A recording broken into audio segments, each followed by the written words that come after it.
Welcome to the House of Mourning. Hey there, I'm your host, Joëlle Croteau-Willard, and this podcast is a space where my guests and I explore the raw, unfiltered truths and inner knowings we tap into in grief and in life after loss and trauma. We reject societal norms that condition us into bypassing and fast-forwarding through the work of healing. My personal desire to normalize grief is the result of my own healing journey, having lost my father at the age of 33, and most recently, the death of my second son late term in pregnancy. For those of you that find yourself in grief, recalibrating after loss, or healing from trauma, I honor you. Perhaps you are here because you are navigating, supporting a loved one who is grieving, or on a healing journey. If so, way to show up for yourself and them. Wherever you are on the journey, all of you is welcome here.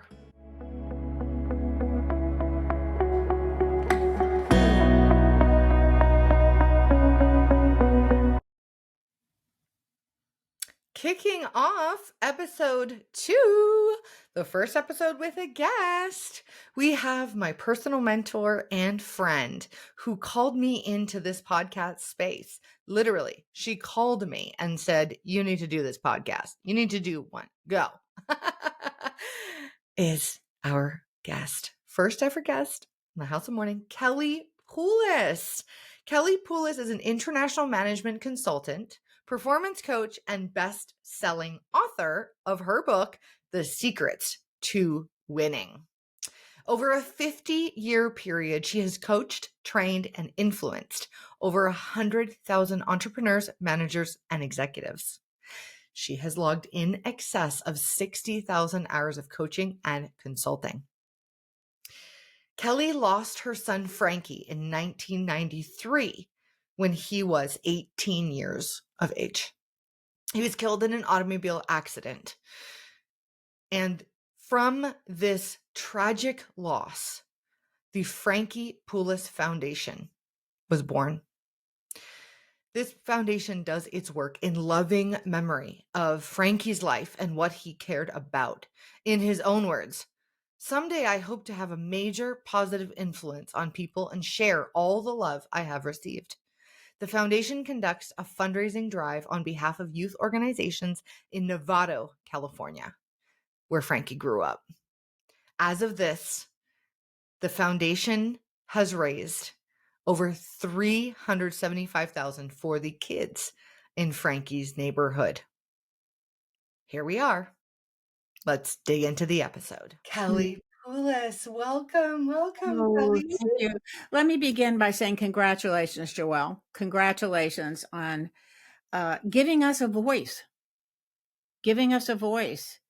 I really appreciate it. And I know that people that are watching who are bereaved mothers and or parents feel the same way. The thing that really touched me when I've been reading your work on this is normalizing grief. This is so valuable for us. Thank you so much. Mm. Well, thank you. And I've learned a lot about grief from you as well. And so I'm so delighted that our listeners are going to have a taste of your take on it as well here today, Kelly. So I wanted to open up and invite you to share, from my experience and what I understand to be a commonality of bereaved parents is one thing to normalize is us having more space in general and being invited more often to talk and share about our children who have died and for people to say their names. Absolutely. And so I wanted to invite you to share, what would you like to share with us about your lovely son who passed? Yes. Frankie. Frankie, 18 years old. He was on his way going skiing, I won't go through all the details, but got in an automobile accident, ended up in the water, died on impact. And that moment, our entire lives shifted completely. Everything changed. I don't want to make him sound more in life in death than he was in life, though, Joelle. But if I was going to talk with you about him, I would say he was 18. You know, for 3 or 4 years before he died, he was a pain in the ass. He was a teenage boy. He was belligerent as hell. He pushed every boundary we had, and at the end of the day, he landed, and he had finally became at ease, confident in his own skin as he was in his first year of college.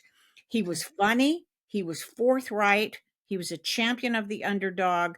He was by no means perfect, but he was our baby, and we miss him every moment of every day. Yeah. Thank you. Thank you so much. And with the podcast, I'm, one of my biggest points of inspiration is people sharing, and like you shared earlier, right? Like normalizing grief and people speaking openly about the truth versus this watered down toxic positivity bullshit, like wrap it all up and make it, make everybody more comfortable. Right. Um because how long ago now? How many This years is ago? this is 1993. This is 1993. So I'm, on the timeline, I'm way down the road. But I think that you'll find when you talk with people, there is no time with regard to grief. I mean, it's as if it happened today. For me, there is no numbing or dulling. I've heard some things you and I have talked about, things people say, and they're trying to be helpful, but it's not helpful, which is, give it time, it'll get better. I don't think that's useful. It doesn't get better. What happens is it gets different. If you're lucky, you're surrounded with some people that support you, and you figure out a way to live in live simultaneously with two kind of opposing thoughts, Joelle. One is Frankie's dead, and the other is I have a whole bunch of people that are still alive. I do not find that time has dulled that. I could burst into tears at any moment as if it happened yesterday. I'm only speaking for myself. I mean, that other people may have a different kind of relationship with that. And the other thing that you touched me about was the thing about speaking his name. I started writing a column every year annually for a local newspaper the year he died, for exactly this reason. Because they posted in the January issue of their editorials significant events this year in Marin County. And they named a parking lot and a new store and some other what I consider to be mundane things. Now, Frankie had only been dead for a couple of weeks when this happened. So factor in here that I was still quite raw, but this really pissed me off that they thought a parking lot was a significant event and I had just lost my son. Now that's an example of insanity. I mean, of grief kind of makes you crazy. So I wrote this editorial for precisely the reason you're talking about, which is he will not be forgotten. We will speak his name. We will speak his name out loud and proud every chance we get.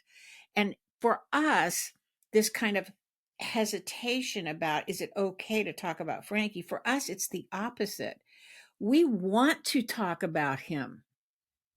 We want to keep him alive in our experience, for sure. And how you do that is you get to talk about him. So just your simple opening question, there's a tutorial right there for any listeners who are saying, what do you say to people who are grieving? That simple question is so beautiful, which is, tell me about your son. Tell me about your daughter. It's beautiful. Yeah, Do you agree, Joelle? Do you agree? Do you feel the same way? I feel exactly the same way, Kelly, Mm-hmm. because for me, I never met my son. Mm. He died the day before he was born. My second son, Julian, and I still, I have a deep, and I will forever have a connection with him. and know him at the soul level, I believe. And I had a pregnancy with him, and I saw him and I met him, and it's like we can't compare, and comparing in grief can be Toxic. I'm Toxic. gonna say Yeah. dangerous, Yeah. right? I agree. Definitely, yeah, like at least unhelpful. However, for me, I don't get asked much, if at all, about who he was, and Mm. how he was, and what he looked like. And it's I've written about this in my blog. Is Yeah. it Right. feels like society there's these messaging that are unspoken but Mhm. very felt as the bereaved person, of like, let's just move, we don't want to talk about it, we don't want to, that death, that person who died, especially a baby or child or your child, it's Mm. like even more taboo. Right. And people run from asking questions, or it's the last thing they want to do. Yeah, exactly. As you're talking, I think it's as if in your situation, because you really didn't meet him, he didn't exist. And he did. You Mhm. know, so I know every mother who listens to this will get this, and I'm not sure anybody else will, but when I was the morning Frankie was killed, I was driving to work. And I was listening to the station I always listen to, which is the news, which tells me what the traffic is, on the way driving into San Francisco. And at at some moment, I felt something come through me that was so powerful that I really just didn't understand, didn't even pay any attention to it. And then found out later that that was exactly the moment Frankie had the accident. So Mhm. don't tell us, anybody listening, that there isn't a connection forever with your kids. For us, this is, I think there's some, in your research, I'll be interested to see if you find out there's some empirical evidence to support, Joelle, that there is absolutely a connection between the mother and the child, even when they're separated. Mhm. I feel it. I feel it all the time. Well, it's funny because for myself, as a daughter of my mother, when I was living in Indonesia, because we grew up in Indonesia in the 90s, and then I moved back as a 25-year-old to Jakarta. And let's just say I had a drinking problem. I was drinking too much, partying too much, living the expat life, uh, Mhm. toxic life of, crazy partying and what have you, debauchery. Anyhow, I got food poisoning, and landed in the hospital, and this became a pattern. And so we don't have to go into that whole story, but the point is that I ended up with typhoid fever. And for whatever reason, I kid you not, the moment, like almost to the minute that I sat in the emergency room in Jakarta, Indonesia, and laid down on the emergency triage bed, my mom texted me, Yeah, exactly. Exactly. "Are you okay?" And it wasn't even like, "Hey, honey." Like, it was like, "Are you okay?" I'm like, Yeah, "What?" absolutely. And that's in life. However, I truly believe that in all levels, and scientifically, I don't have the exact verbiage or, term for it. The DNA, the mother becomes forever changed by chemically and in our DNA by our children after pregnancy, if we are, the birthing person of that baby. And that stays with us forever, just like my second son Julian had in his DNA my first son Axel's as well. Exactly. Exactly. Amazing. It's absolutely so powerful. So there's a permanence to it, and that's a whole other conversation. Mhm. And it depends on your beliefs, but I believe in spiritual DNA and like our ancestors, and Mm. anyhow, and that's also scientific, but I don't have the science to go into that. You know So what I thought of when you were talking is, and this may be why, may explain how women grieve differently than men. And I'm telling you, my husband was what knocked out. I mean, it completely took him to his knees, completely. But but he was able to emotionally rebound faster than I was. And I think that's because Frankie's in me. And who knows, right? So I'm in Jakarta and I go to this very famous psychic there. And we're sitting there, and as you well know, Joelle, in Jakarta, you don't begin anything with the task at hand. You begin everything with tea and some kind of refreshment in the foyer of the house, and you talk about each other's family. So I'm sitting there with this psychic, and I looked to the friend who was translating for me. I said, Rama, when do we start this reading? And he Mhm. said, oh, it started 30 minutes ago.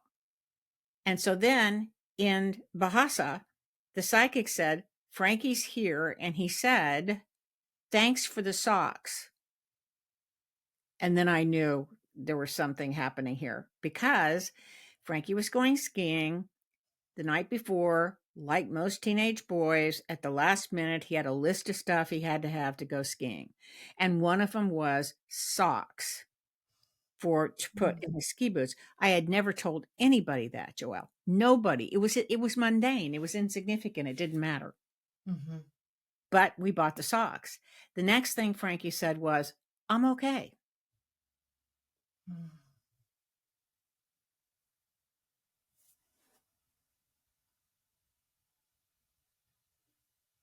Gosh, I hope he is. to be honest with you. Yeah. And do you believe he is? I don't have a firm answer on that, Joelle. Mhm. If I was being honest with you, I could go either way. I could make a case for the whole he's in a better place, which is one of the annoying things for me. I don't know how it affects you, but it annoys the hell out of me. And again, if anybody's listening, if that helps you, yay for you. I mean, really, I am a fan of whatever consoles you. And if he's in a better place or she's in a better place consoles you, yay, good. Not for me. The better place for me is here with me, alive, living our lives, if I'm being honest. So I can make a case for it is as it should be. Energy never dies, and he's in a better place. I can also make a case for he's gone. And for me, it's not essential to have an answer for that, just for me. But I know that for some people that is essential. Mhm. How about you? How do you feel?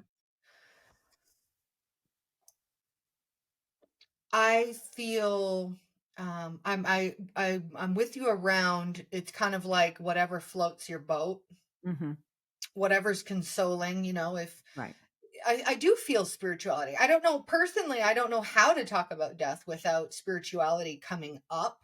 Not Hmm. from a place of I'm intending to push mine onto No, I anyone. got you. Yeah, I got you. That's not the case. However, for me, that my son Julian is permanently with me, and death is transcendent.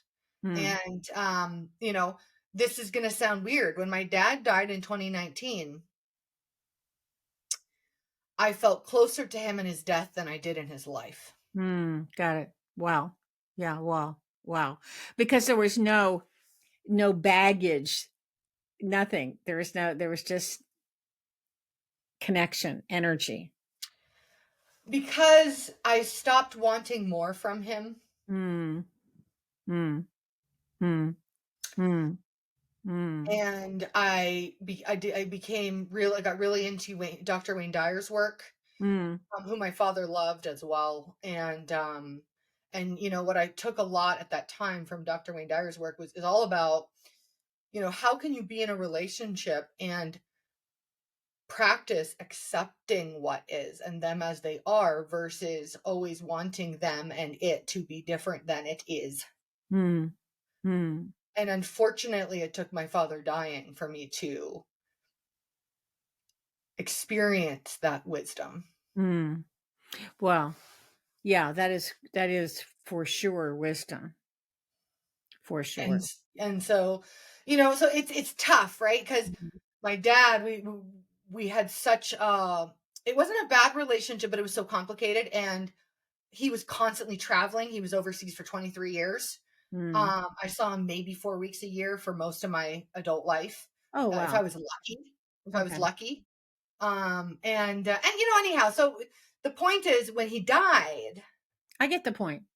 you know There what was I mean? Like, he was yeah, with me, just like all the, like, he was there. yeah, got it. Um, With and then when Julian died, it was the first time in my life, and this is going to also sound bizarre. However, it was the first time in my life that I felt relieved. And I don't know if gratitude is the right word, but I'm going to say gratitude for lack of a better word. I was grateful that he was dead because because he could be there with my son. oh, that's beautiful. Yeah. That's very beautiful. Totally get it. Totally, So, totally get it. so it's like, for me, I believe in a veil. I think the veil is thinner than we like to remember, between life and death, and it's interesting, and speaking of wisdom, Kelly, I wanted to Speaking of wisdom, this is another way of saying you're really old and therefore you got some wisdom, girlfriend. Yeah. okay, Kelly, you know what, like, no. Speaking of wisdom, you know you are all about, and you've taught me well, giving credit where credit is due, and like Kelly Poulos, I credit my desire to do a podcast to, you know what I mean? Like, it was not my idea, let's be clear. Okay, it was yours. So I'm blaming it on you now. No, I'm not. I'm However, thrilled. it came out of our talks about wisdom, and this cultural story you shared with me about your husband's Yes, yes, family yes, yes, as yes, a yes, Greek yes, yes. man. So could you share about Yeah, that well, for our podcast? I'm married 51 years to this incredible Greek man with an incredible Greek family. And, one of the cultural things about the Greek family is, food and music and that, and they sit around and tell stories. And I remember once in Atlanta at his family's home, the Greek men and women were sitting there talking about ancient Greece because they're very, it is. If you watch My Big Fat Greek Wedding, it's exactly like that. The Greeks invented everything there is, top to bottom, and they own it. They're not embarrassed about it, and that's that. But one of the things they were talking about is they were talking about someone who had passed. I can't remember if it was Anne Helen or who it was, but anyway, they said in ancient Greece, I can't remember if it was Uncle Steve or Papu said in ancient Greece, daily there was a forum. There was no social media. It was today's version of social media, which is people would come to the town square and the teachers and or the philosophers would be there, Plato, Socrates, whoever, sure, people we don't know, and they would teach and gather and talk. One of the things that they did is if someone had recently had a loss and they were in suffering, the Greeks believe in the two side, the mass that you see, the agony and the joy, the contradiction. They believe powerfully in suffering as well as joy operating copaesthetically at the same time. So if someone had had a pass, the teachers would move back and move the people who were grieving to the front, and the people would get in a circle around them and listen to what they were experiencing and what they had to say, because they believed that at that moment of grief, a wisdom, you had access to a wisdom that you may not have realized before. And I sort of agree, I agree with that. Now, I do think that, to be honest with you, Joelle, that window closes, meaning I'm not as um, raw now. I'm 30 years in. I'm Right. not. I'm not as raw, but I do believe that things became not. It wasn't new information, but I knew it like I know my name. So, for example, what I call BF before Frankie died, BFD, and AFD after Frankie died. And it's how I categorize things, meaning before Frankie died, there were things I would put up with. There were conversations I would engage in. There were things I would say yes to that I really didn't want to say yes to before Frankie died. Right. After Frankie died, it was easy. It was clear. Never became easier for me to say yes and or no about what I want to say yes to and about what I will firmly say no to, and have not a moment's hesitation about that. To me, that happened at that moment, that early on, it became very clear to me what was important, because everything that I thought was important, you and I have discussed this, crumbled. So all the control that I thought I had was an illusion. It's absolute illusion. That went away, and I had to rebuild some kind of ground to stand on. And that device helped me, which is, okay, this is AFD. Am I going to say yes to it or no to it? But it was easy. Where before Frankie died, I would struggle with, oh, I don't really want to, but I should, blah, blah, blah, blah, blah, blah, blah, blah, blah. After Frankie died, and ever since, it has been really, really easy for me to say yes or no. Why? Because I know what matters really. Like, I know my name, and I know that that sounds like some pithy saying, but there's a difference between saying that and actually knowing it. So if there's a gift in suffering, as you and I have talked about, that may be the gift. If you listen to it, it's not I don't believe it's an automatic gift. I know a lot of people who are in grief, Joëlle, who haven't experienced what I'm talking about because they're not open to it.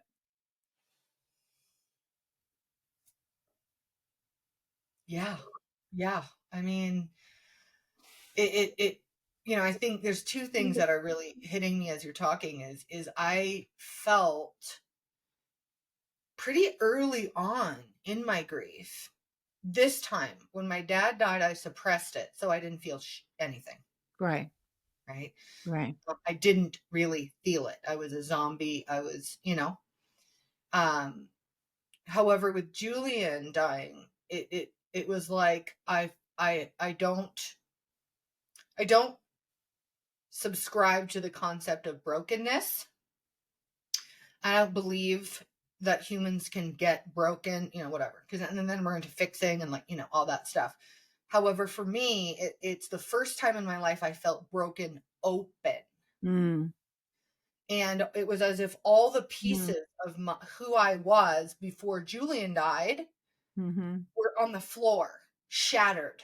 Mm. And I was looking at them, Mm. and I was like, that's all done. Right. It was like, not me, not anymore. I don't know why. I don't get it. None of it makes sense. And I'm done with who I was. Like, and so there was a break in my identity. There was a Yeah, loss. totally get that. A kind of another death almost. That, the death of who I was. Yes. The ground shifts.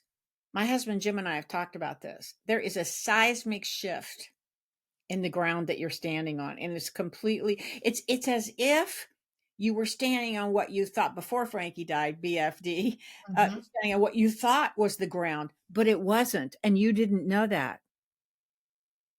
And then after Frankie died, boom, you went down to the real ground because that false floor was demolished. I'm going to have to journal on that one, Kelly. Well, to be honest with you, I was thinking while I was talking, and I hate that we had to learn it that way. Just like you said about your father, that, sorry that he had to die for you to have that experience. In a minute, we would take Frankie back and have the false floor and live with it. But that isn't what happened. And we are realists that way. We do true up to what is. Yeah, because we have no other choice. Just like and not from a victimy space. It's like that. It's like this. It's like, you know, this is your new reality. This didn't happen to someone else, which we're Right. taught for somehow, like, I lived it and breathed it like everybody else. I had internalized that happens to other people. Mhm, mhm, mhm. My dad's not going to die when I'm 33. I got him for life. Yeah, exactly. Are you surprised how many people one of the things we talk about is how we find ourselves sitting by, randomly meeting people who have lost children, and before that, I don't know that we ever had. But what I'm surprised about is how many of us there are. And we don't know that because of what you're trying to do, which is because they weren't allowed to talk about it. Not allowed is the wrong word, but culturally they I were think allowed. reluctant to talk about it. And, so that whole idea of normalizing grief, I think there's something about, you know, I felt or they felt. Maybe it just happens in conversation. I know you get this all the time too. Hi, how many kids do you have? That's one of the major decisions you have to make when you lose a child is if you have more than one child, is what's the answer to how many children do you have, which is a normal question people ask. Well, for me, it depends on how I feel about the person or what mood I'm in or whatever. Sometimes I'll say I had two boys and I just go on from there because I don't particularly want to talk with them about it. But sometimes I say I had two, I lost one. And more often than not, the person I say that to has also lost one. Come on. Come on. Come on. Hey, I believe you. I Yeah. mean, you're just so much, you're coming from such a different perspective. I'm immersed in the what we now call loss community, which is a specific name for parents who've experienced a pregnancy or infant loss. So I'm all day talking to bereaved parents, and like that's all I really want to do. Yeah. I got you. No, I got you. I got you. I got you. I got you. So I haven't experienced that yet. However, I don't doubt it, Kelly. Yeah. It's amazing. And, one thing I want to definitely ask you is about because you have those 30 years to this year of life, of healing, of living grief, of, you are a personal development. You've been in personal development, one of the top of the tops for over 50 years. Right. And so the emotional intelligence game, that's your game. Right. And yet grief, different game. Exactly. Don't even really want to call it a game. However, Right. different thing. What would you say, Kelly, are your biggest learnings from this thing called grief and healing Yeah. from such monumental loss like losing your Frankie? This is a question probably that, every single person who's lost someone needs to be able to answer, needs to be asked, so that they can connect with it. But the first thing that came to mind when you were talking to me, Joelle, is this: time does not heal in and of itself. That's what I would say. There is no closure. However, you can learn to incorporate this thing, and in my case, Frankie, into your life in a way that you're still connected. What I would say is it's not time alone, it's who is with you during that time.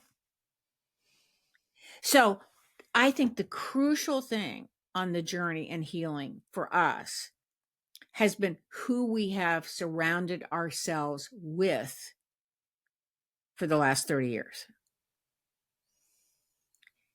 People we can openly talk to about it, people who want to talk about Frankie, people who knew Frankie, um, our kid, our son, our older son, and his daughter-in-law, and all my godchildren know that they can break into tears at any moment that they want and talk about Frankie. But my point is who you surround yourself with is the crucial factor, not time. So if you do 30 years and you're not allowed to talk about it and it's not normalized and you haven't been able to express it and you don't you just have it as this scab that's just there and it's getting harder and harder, then the time didn't make any difference.